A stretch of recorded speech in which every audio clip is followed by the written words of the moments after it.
Hyri ilegalisht në Shtetet Bashkuara duke transmetuar live dhe duke kënduar. Agjentet federale arrestojnë shqiptarin, do të dënohet këtu në Detroit. Një shtetas shqiptar është akuzuar se hyri ilegalisht në Shtetet Bashkuara me një motor deti, si do të marrë me qeran Kanada, ndërsa dyshohet që e transmetoi kalimin drejt për drejt në Facebook.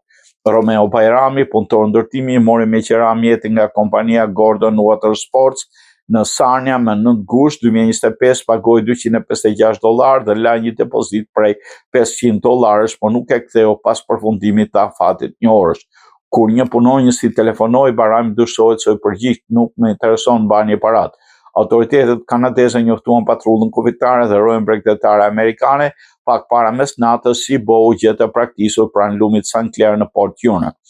Aty u zbuluan dhe një lek shpëtimi dhe një bluzë dhe një shtek që largohej nga bregu. Hetuesit gjetën në Facebook një video ku Bajrami dyshohet se shfaqet duke kaluar lumin dhe bënte lip sync me këngën AWA të Lakrim dhe French Montana. Në pamje dallohet fytyra e tij mbi një mbajtëse Chelsash në logon e kompanisë. Të dhënat e geolokacionit tregonin se video është regjistruar pranë vendit ku gjetën mjeti. Bajrami kishte hyrë fillimisht SBA në vitin 95 me prindrit, por nuk fitoi status të ligjshëm, ishte jetuar më pas jashtë vendit për 19 vjet. Pas kalimit të dyshuar, Bajrami u arrestuan në Massachusetts për posedim armësh. Hetuesit e gjetë në burgun e Bostonit dhe vendosën ndaj tij urdhër ndalimi për emigracionin. Duket se kjo video është regjistruar nga Bajrami gjatë hyrjes së tij. Këtë pranver një kontroll i historikut penal tregoi se Bajrami ndodhet e arrestuar në burg në Boston.